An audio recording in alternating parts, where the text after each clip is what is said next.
Tanganyika TV, kwa pamoja tukupashe. Asante sana mpenzi mtazamaji wa Tanganyika TV. Hii ni TV yako ambayo inakuwa nakupa update mbalimbali, vipindi kaza wa kaza. Na kama kawaida kwa siku ya leo tuko katika kile kipindi chako kipendelevu, kipindi cha mtazamo wa kisiasa ambao kinakuwa kinakujia kila wiki. Na kwa leo mpenzi mtazamaji, tutakwenda kuongelea kuhusiana na ukabila. Nikukumbushe kwamba siko peke yangu, kila mara huaga nashirikiana na mwenzangu. Mimi ni Safari Almasi na shirikiana na mwenzangu ambaye atajitambulisha mwenyewe.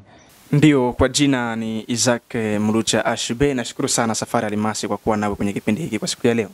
Asante. Ni Isaac ndiye ambaye tunashirikiana naye. Nyuma kamera ni Abubakari Sailina. Kama nilivyokujuza mpenzi mtazamaji, tutakwenda kuongelea kuhusiana na ukabila, ndio mada ya leo. Ukiangalia nchini Jamhuri ya Kidemokrasia ya Kongo kuna makabila 450. Ndio makabila ambayo yanapatikana nchini Jamhuri ya Kidemokrasia ya Kongo, na katika makabila hayo 450 yana lugha tofauti tofauti, ila kuna lugha 4 ambazo zinakuwa zinajumuisha kabila zote 450. Kwa hiyo kuna baadhi ya makabila ambayo yanakuwa yanazungumza Kiswahili, kuna makabila mengine ambayo yanakuwa yanazungumza Lingala, kuna makabila ambayo yanakuwa yanazungumza Chiluba, na makabila ambayo yanazungumza Kikongo, kama lugha 4 ambazo zinajumuisha wakongomani wote katika makabila hayo 450. Na kuna lugha ambayo tunatumia ofisini ambayo ni ya kutoka kwa mkoloni wetu Belgiji, ambayo ilitokea huko Ufaransa, tunasema ni Kifaransa, lugha ambayo inatujumuisha sasa kwa wale ambao walikwenda kwenye mashule na wakapata fursa ya kuweza kusoma. Ila swali linakuwa, watu wanakuwa wanajiuliza, maswali yanakuwa mengi na tathmini zinakuwa nyingi kutokana na ukabila. Hivi kwa upande wako Isaac, unaona nini ambacho kinaweza kuwa ni chanzo cha ukabila ambao tunaushuhudia kwa sasa kwa baadhi ya majimbo? Safari umeenda mara moja kwenye swala la lugha, lakini nisema kwamba ukabila yani ubaguzi wa kikabila, unambagua mwingine kwa sababu sio kabila lako. Kwa Kifaransa tunaita tribalisme. Tribalisme inakuwa inasababishwa na mambo mengi sana, mambo mengi. Kwanza ni ule ukabila, kwamba yule sio wa kabila langu. Yani hapo cha kwanza unaona wewe, yani personality yako, kabila yako ndio ina hadhi fulani, inakuwa na kavalere fulani kenye unaona haiko kwenye valere, haiko kwenye kabila ya mwingine. Alafu nambagua mwingine, unaona kama vile hadhi yake iko chini, valere yake iko chini paraporo na wewe na kabila yako. Sasa Jamhuri ya Kidemokrasia ya Kongo, sababu za ubaguzi, sio tu ubaguzi wa kabila, ubaguzi kwanza wa kawaida, ule wa kuona mwingine kama yuko na valere ndogo paraporo yako, ni nyingi. Sababu ni nyingi. Na moja kati ya sababu hizo, au nizo nikataje moja tatu, kwanza ni kabila, pili ni lugha, tatu ni emplacement géologique, yani tuseme kwamba watu ambao wanatokea sijui kwenye province fulani, yani geographique, voilà. Kwa hiyo wale ambao wanatokea sijui Kinshasa wanajiona hivi, wale ambao wanatokea Bandundu wanajiona hivi, wanatokea Bandaka, hiyo nayo inachangia sana. Lakini pia ni mila, mila za watu fulani, sababu kwamba mila yetu sisi inafanya hivi, tunakula chakula fulani, au wakula chakula, au sisi tukula chakula fulani wale wanakula. Haya mambo yote yanachangia katika ukabila au katika ubaguzi Jamhuri ya Kidemokrasia ya Kongo. Sasa nadhani kwamba ingekuwa ni vizuri, kwa sababu tukichukua pointi zote kwa pamoja tunaweza tusichakatue vizuri kabisa mada hii. Ingekuwa ni vizuri tuzungumzie jambo moja. Kwanza tungeanza na lugha. Na twende hapo kwenye lugha. Ukiangalia katika lugha kunakuwa na lugha tofauti tofauti.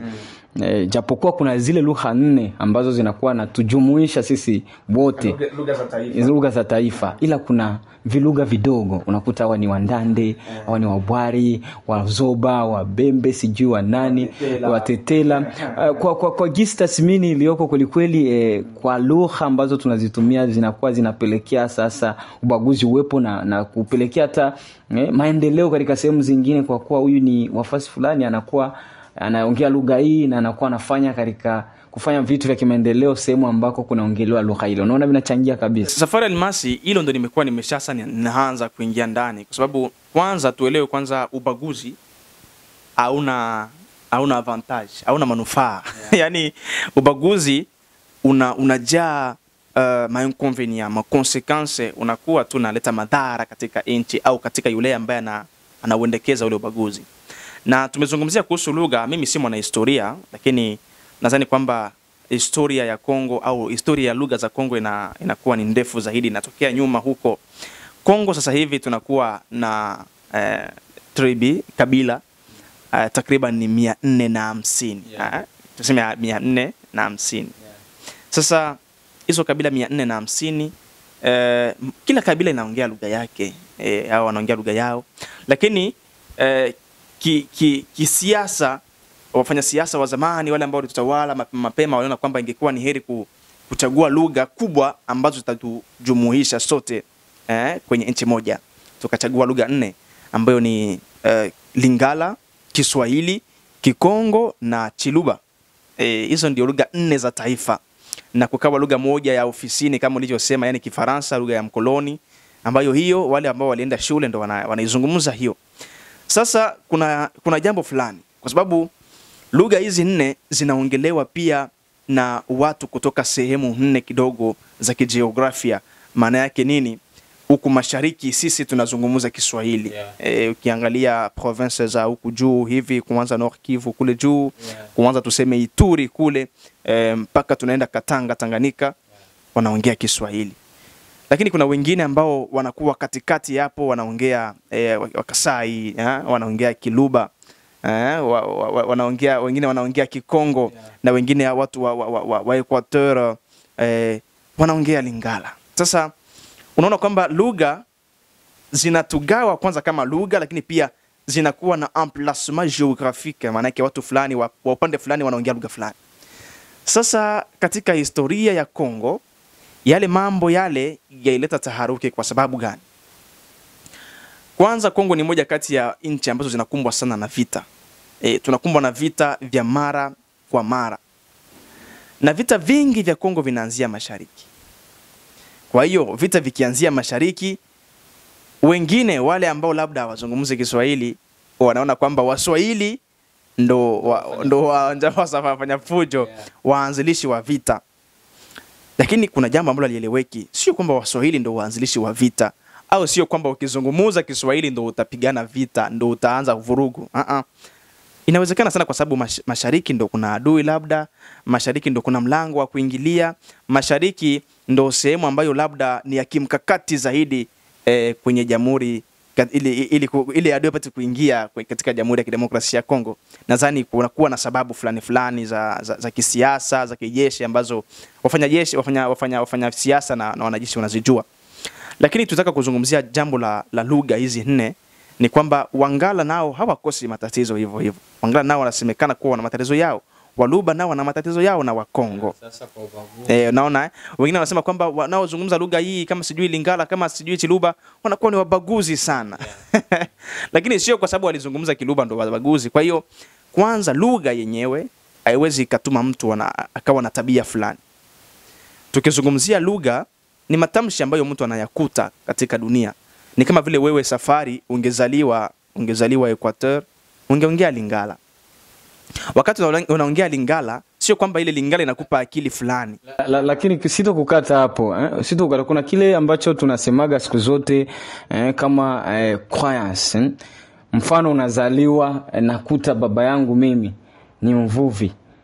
Lazima mtoto naende katika ile akili ya kivuvi, lazima na mimi nianze kupratike kivuvi. Kama nakuta mimi baba yangu anakuwa na kale ka ubaguzi kusema sisi ni wa Kongo na wale ni Waswahili, wale wanakuwa ni wa hivi, lazima na mimi ni bakiane na kile kitu kichwani. Labda ndo hiyo inakuwa ni sababu. Hiyo ni sababu, lakini sio sababu ya lugha. Hapa tunazungumzia lugha kwanza, na mmoja kati ya jambo labda ningeweza kuliweka sawa ni kwamba kuna tuhuma kwamba lugha hizi kuna watu wengine wanazita za kigeni. Kwanza tukumbushe kuwa kuna kabila ambalo linaitwa Wakongo. Kuna kabila wanaitwa Wakongo. Hiyo ni kabila lipo. Kuna kabila, kuna lugha Kikongo, na kuna lugha Kikongo vile vile. Na kuna kabila la Waluba. Waluba. Kabila lipo. Pia kuna lugha ambayo ni Chiluba. Sasa kuna kabila ya Wangala. Wangala wapo kama kabila. Kisha kuna kuwa lugha ambayo ni Lingala. Lakini sasa Kongo hakuna kabila la Waswahili. Hakuna kabila la Swahili, lakini kuna lugha ya Kiswahili. Lugha Kiswahili. Ni kutaka kuonesha kwamba tunataka kudecortiquer lugha moja baada ya nyingine. Kiswahili sio kwamba ni kabila la mtu fulani ambalo labda linaweza likabeba identite au culture fulani kwa sababu mtu anazungumza ile lugha. Hapana. Ni kama vile wewe ungetoka hapa leo, utoke hapa Fizi Baraka, uende Kinshasa, uende Equateur, uende Kolwezi leo, utajifunza Lingala, unajifunza Lingala. Na unapojua Lingala sio kwamba kutaongezeka tabia ambayo inatokana na Lingala. Hapana. Kunaongezeka ni lugha tu, ni ule ujuzi tu wa kuongea lugha. Kwa hiyo lugha en soi haina ubaya. Hatuwezi tukabaguana kwa lugha na kusema kwamba kweli nina haki ya kumbagua mtu mwingine kwa lugha. Lugha kwa kuizungumza haina ubaya wowote. Haina trait yoyote mukiltire ya mtu. Sisi kukata hapo, lakini ukiangalia hapo uone kama inaweza kuwa ni chanzo cha ubaguzi ambao unashuhudiwa nchini Jamhuri ya Kidemokrasia ya Kongo. Kwa nini anasema hivi? Ukiangalia kama ulivyotaja hapo, Waluba, kuna lugha Chiluba na kuna Waluba. Kuna lugha Kikongo na kuna Kongo. Kuna Lingala na kuna Wangala. Ila kuna lugha Kiswahili lakini hakuna Waswahili. Hakuna kabila wa Swahili. Au ni inaweza kuwa ni chanzo. Sasa hawa wanasema wao ni Wakongomani. Walitoka wapi na japokuwa hakuna kabila la Waswahili? Kwa nini wao waitwe Waswahili ama kwa nini wazungumze Kiswahili? Huku kuna Wakongo na kuna lugha Kikongo. Kongo kuna Waswahili, kuna lugha Kiswahili lakini hakuna Waswahili. Kwa nini iwe hivyo? Hawezi kuwa chanzo hapo. Kwanza hapo mimi Safari Alimasi nilitaka nikuambie au niwaambie watazamaji wetu maoni yangu binafsi kwenye kupendekeza au kwenye kuunda lugha hizo za taifa. Kibinafsi sioni kama kuwa na lugha 4 za taifa inanufaisha sana Kongo. Mimi ningefikiria kwamba ni heri tuwe na lugha 2 za taifa. Nitafika hapo umepazungumza. Heri kuwa na lugha 2 za taifa na nitazitaja. Lugha ya kwanza ambayo tungechukua ni Lingala. Kwa sababu Lingala kwanza ni lugha ambayo inakuwa identite congolaise. Kila Mkongomani Lingala anaijua. Kama utajua kuongea misemo mingi, utajua kusema mbote, utajua hata kukanga ile kusema yo. Kuomba kitu. Kuomba kitu. Kwa hiyo ile inaingia kwenye identite niseme nini? Yani inabeba walisia kabisa asili ya Mkongomani. Ukafika kwenye nchi jirani kama vile Burundi, hata Tanzania. Mtanzania ikwambia yule bwana anaongea Kikongo, sio kama anaongea Kikongo chenyewe. Anaongea Lingala. Yani wao wanajua Lingala ndo Kikongo, yani ndo lugha ya Kongo. Ukienda nchi kama vile Cote d'Ivoire, Cameroon, Senegal, hata Ulaya, ukazungumza Lingala tayari wanasema huyu ni Mkongomani. Unaweza kuzungumza Kiluba wasikujua huyu mtu ni wa wapi. Unaweza kuzungumza Kiswahili wasikujua huyu mtu ni wa wapi. Unaweza kuzungumza Kikongo wasikujua huyu mtu ni wa wapi. Kiswahili wanakufikiria huko Tanzania. Labda ni Tanzania. Lakini ukisema Lingala, anasema huyu mwana mboka. Huyu ni mtu wa Kongo. Sasa nadhani kwamba hiyo ndio lugha ya kwanza ambayo Mkongomani angechukua kama vile lugha ya taifa kwa sababu inabeba identite ya Mkongomani. Ni lugha ambayo imetumika sana katika jeshi, ni lugha ambayo imetumika sana katika muziki. Wanamuziki wote wakubwa wote kabisa waliimba Lingala na waliweza kuitawanya Lingala katika dunia. Mpaka sasa wanaendelea kuimba. Lugha ya pili ambayo mimi ningefikiria kwamba ingebeba pia ingeingia katika ingebebaki kuwa lugha ya taifa ilikuwa ni Kiswahili. Kwa sababu gani? Kiswahili ndio lugha ambayo inazungumziwa sana barani Afrika. Ndio lugha ya kwanza kuzungumziwa kuwa na wazungumzaji wengi barani Afrika. Kwa hiyo ndio lugha ya Afrika kwa sasa. Ndio lugha ambayo inazungumziwa na nchi nyingi barani Afrika. Sasa nadhani kwamba kama Kongo ingechukua hiyo lugha na kuifanya kuwa lugha yake, kama wakati wa mzee Laurent Desire Kabila alikuwa ameshakuwa na hizo falsafa, alitaka kufanya Kiswahili kuwa lugha ya taifa na afuate Lingala kuwa lugha ya jeshi. Lakini mimi natumaini kwamba ilikuwa ni vizuri kufanya hizo lugha 2, Wakongomani wote wajifunze shuleni, wasome, wazijue hizi lugha 2, wazijue. Kama Kifaransa tunataka tukiweka kando, tunakiweka kando. Wa China wanaishi na Kichina chao, hata kama hajui Lingala, hata kama hajui Kiingereza, hata kama hajui Kifaransa, anaishi. Kwa hiyo tunaweza tukaishi na lugha 2 na mambo yanaweza kawezekana sana hapa nchini. Kiswahili ni lugha ya Afrika. Nchi kama ni 7 hizi zinazungumza Kiswahili. Sasa tukienda hapo mbeleni hapo, Kiswahili itakuwa ni lugha ambayo itakuwa inabeba uhalisia wa Afrika nzima. Na labda wakati hizi ndoto za Muammar Gaddafi zikitimizwa za kuunda kabisa mfumo wa umoja wa Afrika ambao unakuwa mahiri, Kiswahili itakuwa ni lugha ambayo itachaguliwa kuingizwa katika shule za Wanaafrika wote wapate kuijua, kwa sababu itakuwa ni lugha ambayo itawaunganisha wa Afrika kutoka magharibi mpaka kusini mwa Afrika.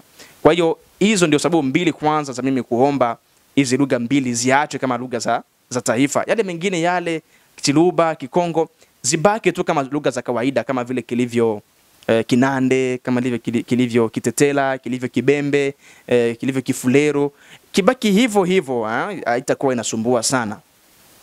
Lakini ili kuingia kwenye pointi ambayo umeizungumza sasa, niseme kwamba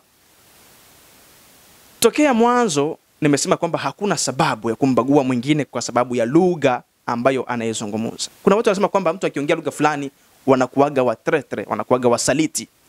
Lakini vipi? Unafikiria kwamba ile lugha ndio inifundisha kusaliti?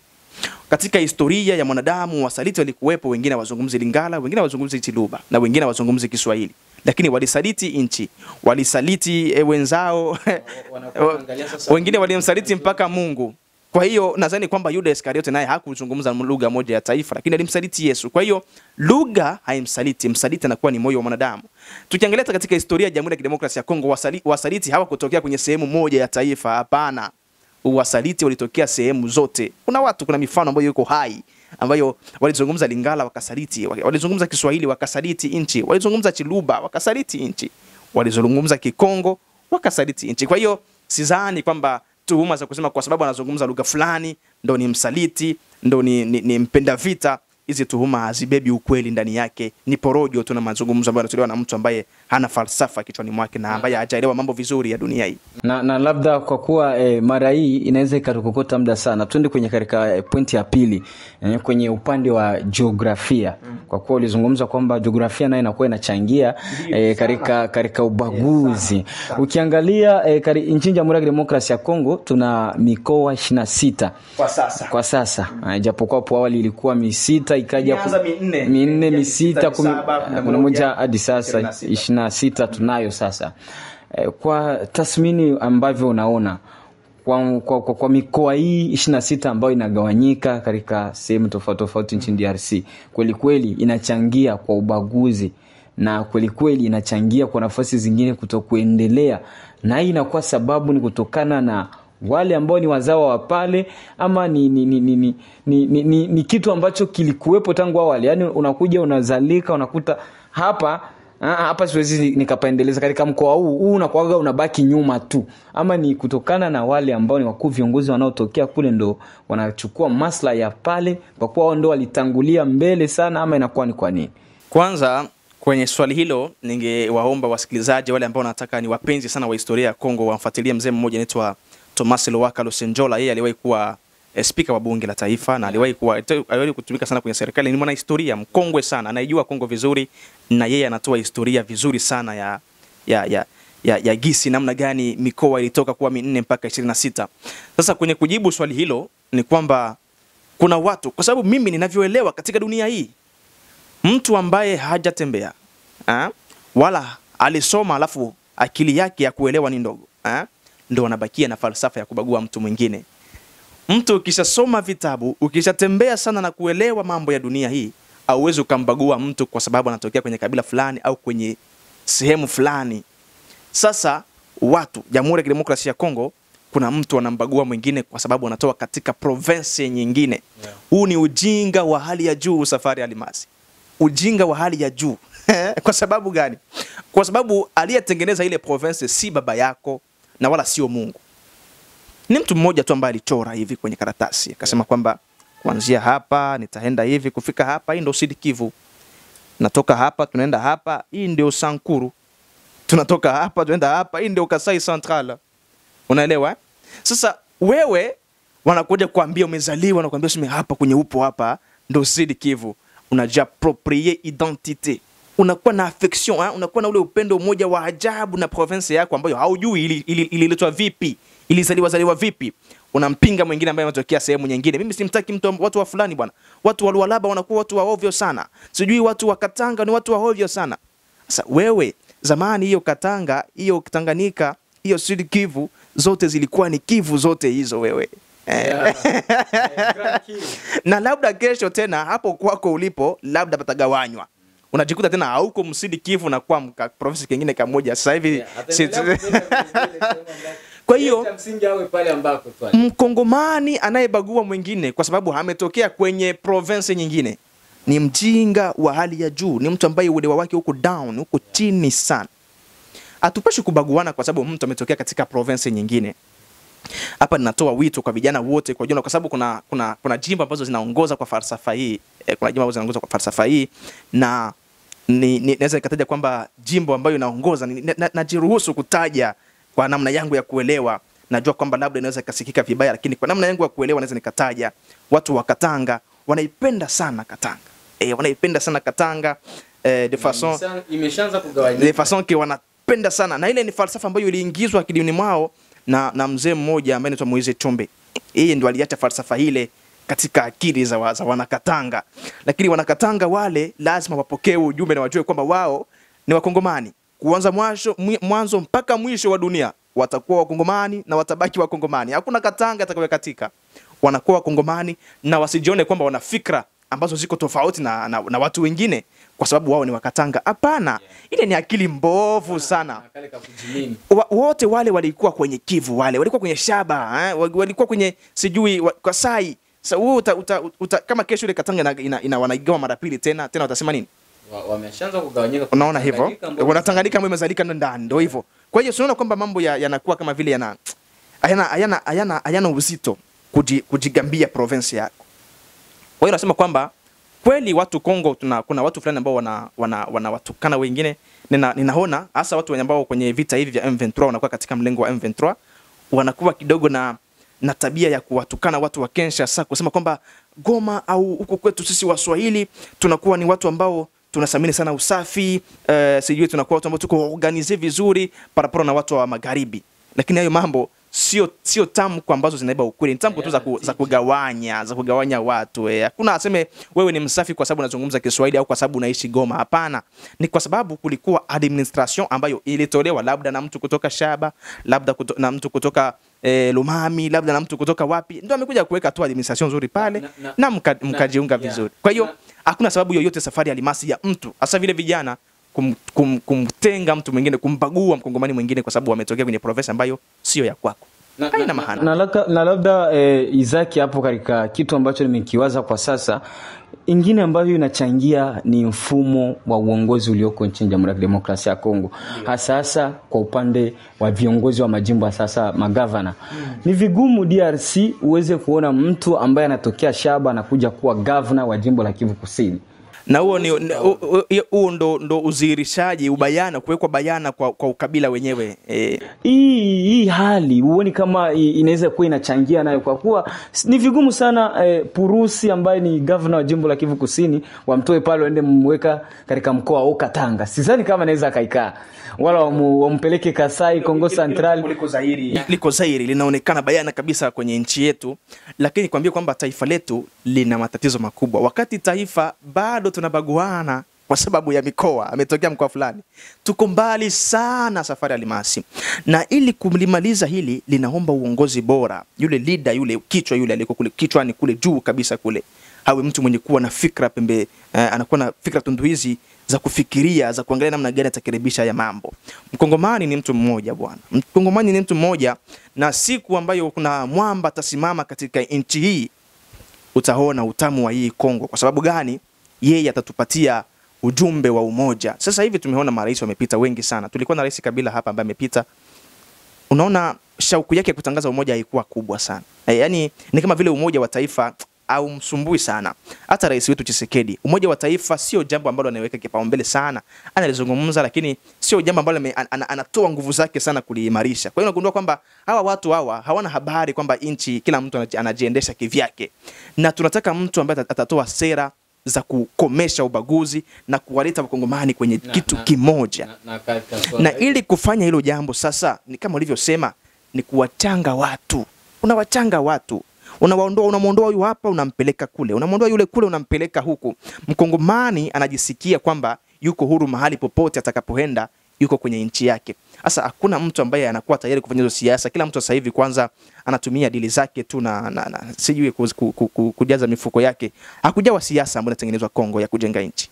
Na kwa swala hilo mimi naona linakuwa linasumbua sana. Ukiangalia mfano serikali ilivyotajwa wakati serikali ya Suminwa ya kwanza ilivyokuja kutolewa, watu walikuwa nakimbilia zaidi sana kuangalia huyu ni wa wapi. Serikali mbona mawaziri wote wanatokea tu sehemu fulani?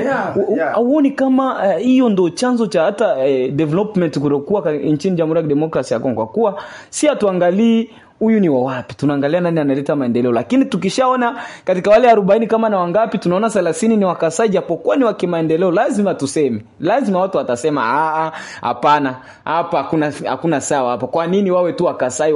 Mimi nimeshawahi kuzungumza, tulikuwa tunaongea na wewe Safari, nikazungumza hivi, mimi kiupande wangu kwa fikra zangu, kwa namna yangu ya kuelewa, mimi naweza nikukubali tutawaliwe kwenye Kongo hii, tutawaliwe hata na kabila moja. Mimi Watetela nawapenda sana. Watetela ni watu ambao kwanza kwenye Kiswahili tunasema mtu akitetela maana yake anasema sana. Ni wasemaji sana, lakini pia wengi wao wanajua kunaona kwamba ni watu ambao kidogo wanakuwa na uwezo mzuri wa kupambania ukweli. Kwa namna yangu ya kutathmini, kwa sababu hata Lumumba alikuwa mtetela, tunasikia hivyo.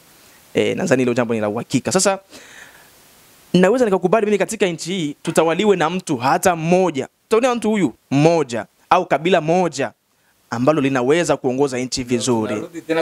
Sawa? Kwa ni ubaguzi tu. Na hapo sitobagua mtu aseme tunatawaliwa vipi na mtu mmoja. Hapana. Kwa nini wengine wasiku? Kwa sababu hapa hatuna nafasi ya watu kutawala kwa sababu ya lugha zao na makabila yao. Tuna sababu ya watu kutawala kwa sababu ya nafasi zao zinafaa kabisa na uwezo wao wa uongozi. Na tunatoa mfano. Ni kwamba sasa hivi Rais Tshisekedi anatuhumiwa kwamba anawaajiri tu watu wa kabila lake sehemu kubwa kwenye ofisi yake. Lakini jambo hili tuseme lina ukweli ndani yake. Linawasumbua Kongomani kwa sababu gani? Kwa sababu wale watu ambao wanawaajiri wale hawana jambo lolote ambalo wanafanya ambalo ni la muhimu katika taifa au kwenye jamii au katika ndani ya raia. Lakini tuseme kama angewaajiri hao watu alafu wakawa wanatuondolea hivi vita, wakawa wanatujengea mabarabara, wakawa wanalipa walimu mishahara, kuna Mkongomani angelalamika hapa? Hakuna. Na kama angelalamika angekuwa ni wachache sana. Kwa hiyo mimi natumaini kwamba kama tunaona yule bwana anaweka kwa maslahi yake binafsi, ni vizuri tumpinge, tumwambie bwana, wewe hauwezi ukaweka watu ambao wanatoka kwa kabila lako kwa sababu tu ni wa kabila lako. Hapana. Tunataka wewe wa kabila lako, lakini wewe wanafaa kwenye hizo nafasi ambazo nawaweka. Na kama hawafai, tafuta mtu mwingine hata kama anatokea wapi, muweke hapo. Kongo ni yetu sote. Na tunataka watu ambao wanafaa washikilie nafasi zinazowafaa. Hicho ndio jambo la kuweka akilini. Sio kwamba tunataka kabila fulani ndio litawa. Sinaona kwenye bunge bungeni kulikuwa na ile wanaita quota geopolitique. Ambayo ilitakiwa mtu kutoka mashariki ndo wasimamie uspika, ndo wasimamie bunge. Sasa akaonekana mzee Emeboji Sangara, yeye ni mtu kutoka mashariki. Unagundua kwamba hizi kota zinatuingiza katika matatizo ambayo wakongomani wengi hawajui. Imaginez-vous kama wangelancer kama vile offre d'emploi, wasema kwamba yeyote ambaye ataweza kuongoza uspika awe anatokea wapi haje, kungechaguliwa mtu pale ambaye anafaa. Lakini wakati tunazoambia kwamba wengine wote wasigombee, watu kutoka sehemu fulani ndio wagombee, inakuwa ni jambo ambalo ali make sense. Naona muda kabisa unakuwa na tu sumbua hapa. Labda kwa kumalizia, kama vile hitimisho, conclusion, una conclure namna gani kwa upande wako? Nimeconclure ni kama vile alivyosema Constant Mutamba wakati fulani kwamba justice ya Kongo inaumwa. Mimi nasema kwamba Kongo nzima sio justice tu, Kongo nzima ina magonjwa, na moja kati ya magonjwa yake hatari sana ni ubaguzi. Na huu ubaguzi huu, Safari Alimasi una incombe sur la responsabilité ya sisi wa raia kumaliza, kurenverser. Ni sisi peke yetu ndio tunapaswa kuangalia wakati tunamuona Mkongomani mwenzetu, tusimuone kama adui. Haijalishi anazungumza lugha gani, haijalishi anatokea wapi. Wakati tunaambiwa huyo ni Mkongomani, muone kama ndugu, tena kama ndugu wa damu sana, wa ndani. Atusibaguane sisi kwa kabila zetu tunazozizungumza, tusibaguane sisi kwenye kutokana na province zetu ambazo tumetokea ndani. Hapana. Lakini kama kuna ubaguzi, mimi zake naweza nikauruhusu utendeke katika jamii, ni kubagua watu wenye kuwa na fikra za hovyo na za kijinga za kuwabagua wengine. Hao ndo wakubagua. Wale wenye kuwa na fikra za kuweza kunuire, kuharibu nchi, hao ndo wakuondoa kabisa. Wale wenye kuwa na fikra za kuleta fujo, za kuua raia ovyo ovyo, za kuvimbisha tumbo zao peke yao, kuliko kutembelea maslahi ya raia, hao ndo wakubagua. Sio kubagua mtu kwa sababu ni mrefu, kwa sababu ni mfupi, kwa sababu ana pua ya namna hii, kwa sababu ana rangi ya namna hii, kwa sababu ametokea nafasi fulani. Huo ni ujinga wa Tanganyika TV, kwa pamoja tukupashe.